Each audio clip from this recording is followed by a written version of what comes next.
kabarnya hari ini? Alhamdulillah sehat. Kondisi kandungannya gimana? Alhamdulillah sehat. Tadi pagi juga nendang dia, Bu. Nendang-nendang. Berarti kondisi kandungannya bagus ya, Bu. Bayinya gerakannya aktif. Artinya tidak ada hal yang mencurigakan di dalam. Justru kalau dia tidak bergerak, itu kita takut kenapa-napa di dalamnya ya. Oke, Ibu, sebelumnya saya mengucapkan terima kasih sudah datang di acara penyuluhan ini. Perkenalkan, saya dengan Nurul Fajarina dari Stikes Albros Batam. Jadi hari ini saya akan melaksanakan penyuluhan tentang persiapan persalinan. Karena ibu-ibu semua sudah masuk di kehamilan trimester akhir, di trimester 3. Nah, penting sekali untuk ibu-ibu mempersiapkan semua keperluan untuk persalinan. Kenapa kita harus mempersiapkannya dari sekarang? Supaya nanti pada saat persalinan, ibu-ibu tidak kewalahan. Bahkan nanti sudah sampai di tempat bersalin, tidak ada persiapan. Semua tidak dibawa, surat-surat tidak ada. Jadi hari ini saya akan menjelaskan apa saja yang harus kita siapkan sebelum persalinan. Ya, saya mohon untuk diperhatikan selama 15 menit ke depan. Sebelumnya kita harus tahu dulu tentang persalinan ya, Bu. Jadi persalinan adalah proses pengeluaran janin melalui jalan lahir yang diikuti dengan pengeluaran plasenta dan selaput ketuban secara utuh. Jadi yang saat ini Ibu sedang jalani adalah masa kehamilan. Sedangkan persalinan yang nanti akan Ibu jalani adalah proses di mana janin yang Ibu kandung akan keluar bersama dengan plasenta dan juga selaput yang mengikutinya. Jadi persalinan itu bukan hanya bayinya aja yang keluar, Bu, tetapi plasentanya juga ikut dilahirkan, begitu. Nah, kemudian Ibu harus tahu tanda-tanda persalinan seperti apa. Jadi nanti kalau misalnya Ibu udah tahu tanda-tandanya, Ibu bisa segera pergi ke fasilitas kesehatan seperti itu. Jadi yang pertama adalah keluar lendir campur darah. Biasanya kalau keluar lendir campur darah ini bersama dengan kontraksi, ya. Jadi kalau ibu merasa sudah keluar seperti itu, sudah ada nyeri bagian perut, nah itu bisa jadi tanda-tanda ibu akan mulai melahirkan, ya. Kemudian pecah ketuban. Nah, pecah ketuban ini Bu, kita tidak bisa prediksi apakah saat ibu mau bersalin atau sebelumnya. Bisa jadi waktu ibu belum bersalin ketubannya pecah, bisa jadi juga saat mau bersalin ketubannya pecah, dan bisa juga saat bersalin pun ketubannya belum pecah gitu. Tapi kalau ibu merasa sudah ada kayak ketubannya pecah, sudah merasa ada rembesan dari jalan lahir, ibu harus segera ke fasilitas kesehatan ya, karena kita takut sebelum waktunya lahir ketubannya pecah dan itu bisa menginfeksi janin seperti itu. Kemudian yang ketiga, kontraksi rahim. Nah, sebenarnya kontraksi ini ada dua ya, Bu. Ada kontraksi palsu dan kontraksi yang sebenarnya. Jadi ibu harus bisa membedakan kedua ini. Kalau ibu sudah bisa membedakan kedua ini, ibu akan tahu apakah ibu akan mulai melahirkan atau belum. Jadi yang untuk kontraksi palsu itu ibu bisa membedakannya dari frekuensi sakitnya, kemudian di mana dia sakitnya, dan cara menghilangkan sakit. Jadi frekuensi untuk kontraksi palsu ini dia sebentar. Semisal dalam 10 menit dia datang, terus kemudian beberapa detik hilang, nanti dia datang lagi, terus hilang lagi. Berarti itu kontraksi palsu, jadi ibu tidak usah khawatir. Ya, ibu belum saatnya melahirkan. Kemudian untuk bagian yang terasa sakit itu hanya di bagian perut dan lipat paha kalau untuk kontraksi palsu. Dan apabila ibu istirahat, kemudian ibu bawa makan, minum, kemudian jalan-jalan, biasanya kontraksinya hilang. Itu berarti itu namanya kontraksi palsu, belum saatnya ibu melahirkan. Nah, kalau untuk kontraksinya sebenarnya dia sebaliknya. Jadi selama 10 menit dia sakit semakin kencang. Kalau misalnya bisa dibilang itu rasanya kayak kenceng-kenceng gitu ya. Nah, itu dia tidak ada hilang-hilang, terus bertambah.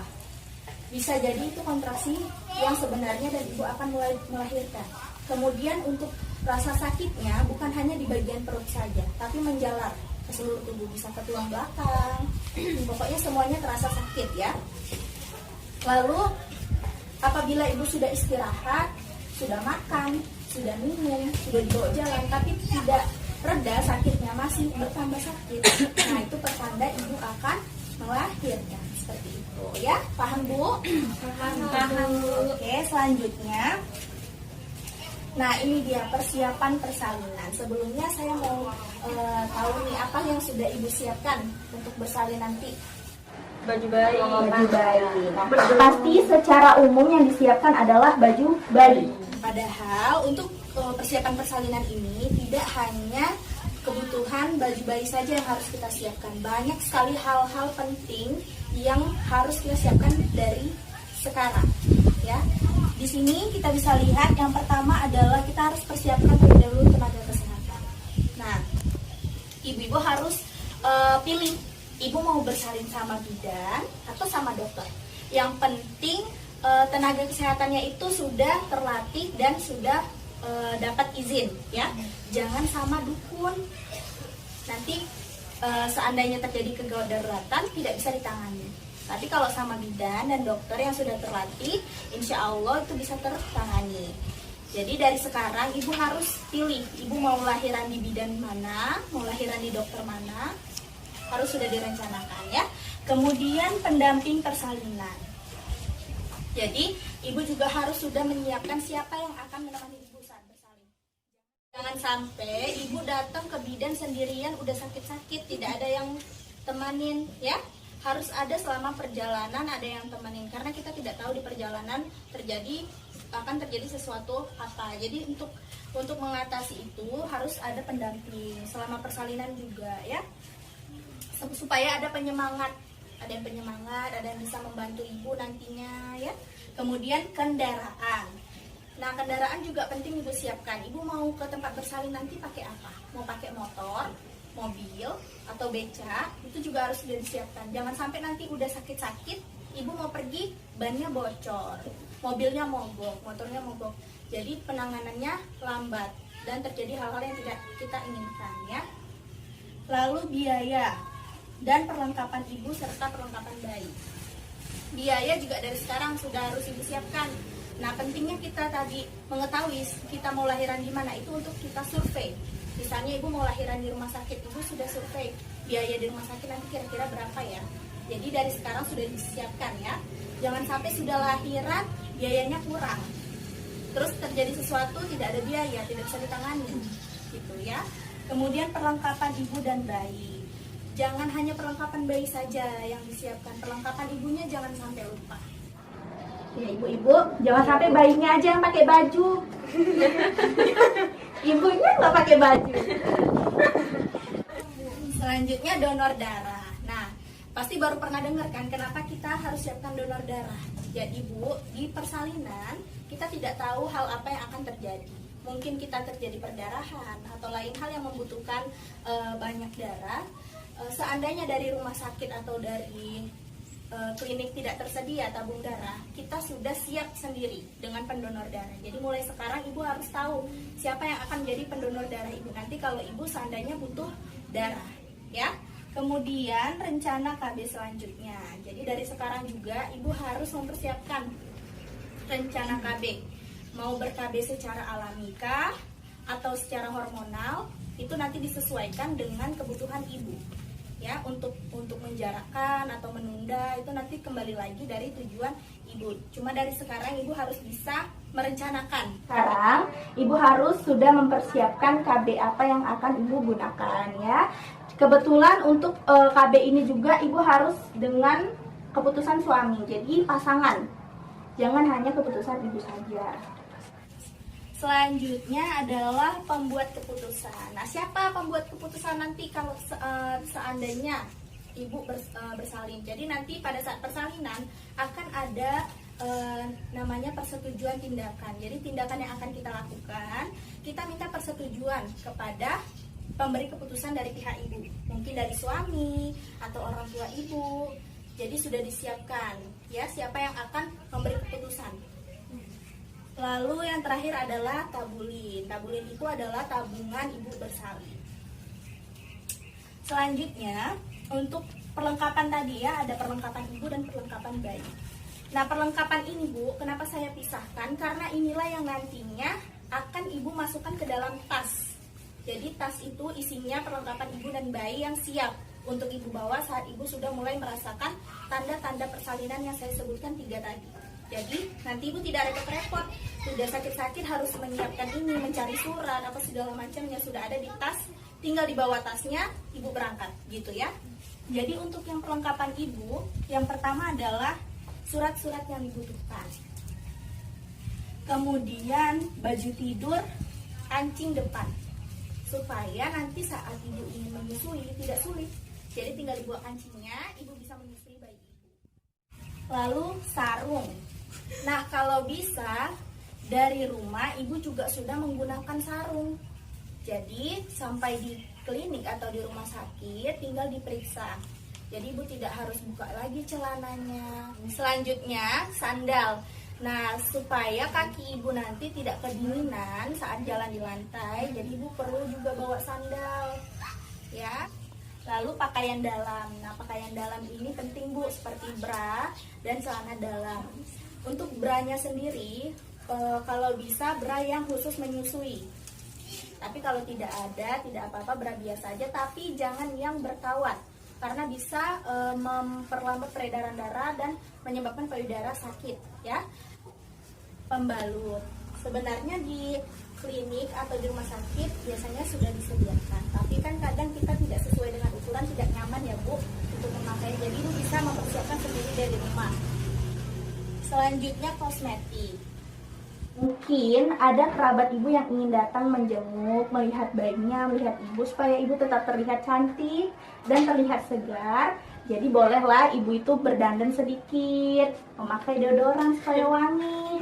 Oke, selanjutnya perlengkapan bayi. Nih perlengkapan bayi, popok bayi, jangan 1 Bu, minimal 5 popok bayi karena kita bayinya nanti kencing atau bayinya BAB, kita bisa langsung ganti. Selanjutnya baju bayi, kalau bisa baju bayinya yang lengan panjang supaya bayinya tidak kedinginan ya. Kemudian kaos kaki dan tangan, ini juga penting karena bayi cepat sekali Bu kehilangan panas di tubuh. Kalau dia sudah kehilangan panas di tubuh, nanti dia biru, jadi susah lagi penanganannya. Jadi sehangat mungkin kita persiapkan untuk bayi ya. Kemudian topi bayi juga untuk menghambat keluarnya panas dari kepala, jadi bisa menghangatkan bayi. Lalu bedong juga jangan 1, minimal 5. Selimut bayi yang lembut, lalu gendongan dan perlengkapan mandi bayi, bisa minyak telon bayi, sabun bayi, sampo. Karena kalau di tempat persalinan kan biasanya disediakan yang standar, mungkin ibu tidak mau dengan produk yang itu, ibu punya produk sendiri, jadi ibu bawa perlengkapan itu. Dan yang terakhir adalah persiapan rujukan. Di sini kita singkat dengan bakso kuda supaya kita lebih mudah menghafal. Jadi sebenarnya persiapan rujukan ini lebih banyak dipersiapkan oleh bidan. Cuma ada beberapa yang disiapkan dari pasien. Bakso kuda sendiri B itu adalah bidan. Jadi bidan yang siap untuk menemani saat merujuk pasien. Lalu yang kedua alat-alat kesehatan seperti infus. Itu juga dari bidan supaya saat sampai ke tempat rujukan pasien tidak hilang kendali. Lalu kendaraan juga dari bidan nanti yang mempersiapkan. Tapi kalau saya dari pasien siap dengan kendaraannya sendiri lebih bagus. Kemudian surat rujukan juga dari bidan, obat-obatan, lalu keluarga.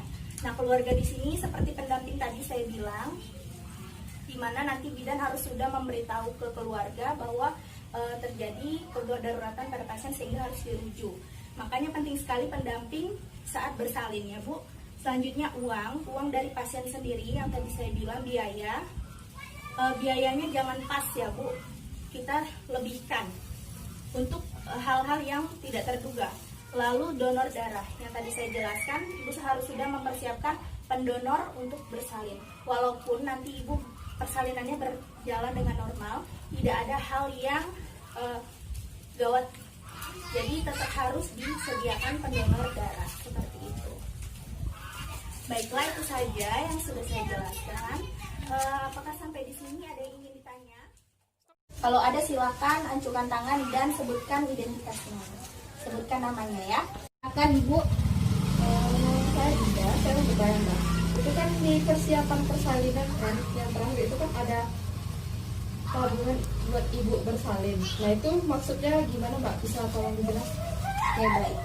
Sekali pertanyaannya tentang tabulin. Jadi tabulin ini adalah singkatan dari tabungan ibu bersalin.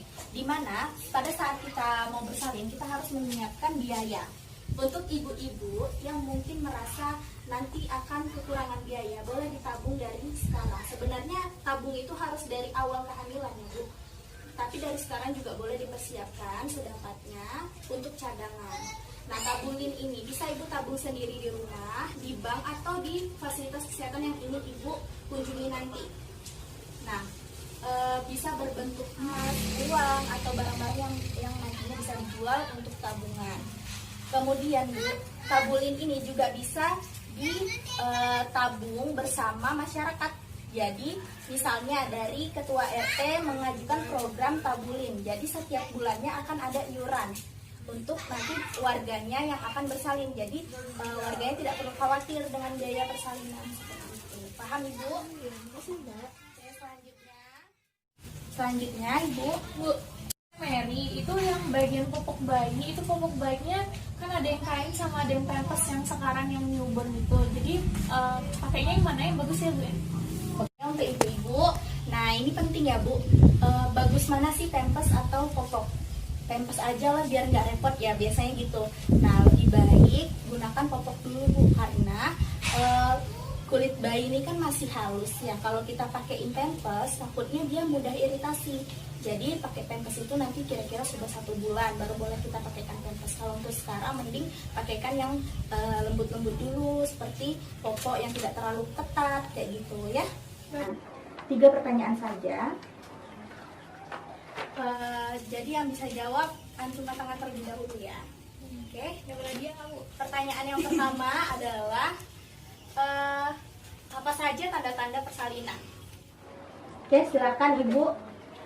Tanda-tanda persalinan. Ibu dengan Ibu siapa? Iya, dengan Ibu Nanda. Oke, Ibu Tanda-tanda Ananda. persalinan itu keluar lendir campur darah, terus pecahnya ketuban, terus ada kontraksi dari rahim. Benar sekali. Tepuk tangannya Ibu-ibu. Sekali. Oke Bu. Oke, selanjutnya apa sih fungsi pendamping saat persalinan? Saya. Oke, silakan Ibu. Pakai nama nggak Bu? Iya, pakai. Namanya Erin Bu. Oke, Ibu Erin. Fungsi pendamping supaya kalau ada terjadi apa-apa ada keluarga yang bisa mendampingi sang ibu yang sedang bersalin. Iya, betul sekali. Tepuk tangannya untuk Ibu Erin. Baiklah, terima kasih Ibu-ibu untuk ketersediaan waktunya hadir di penyuluhan saya. Semoga persiapannya berjalan dengan baik. Bayi yang dilahirkan juga kondisinya baik, ibunya juga dalam kondisi yang baik. Oke. Terima kasih. Saya ucapkan wabillahi taufiq wal hidayah. Wassalamualaikum warahmatullahi wabarakatuh. Waalaikumsalam warahmatullahi wabarakatuh.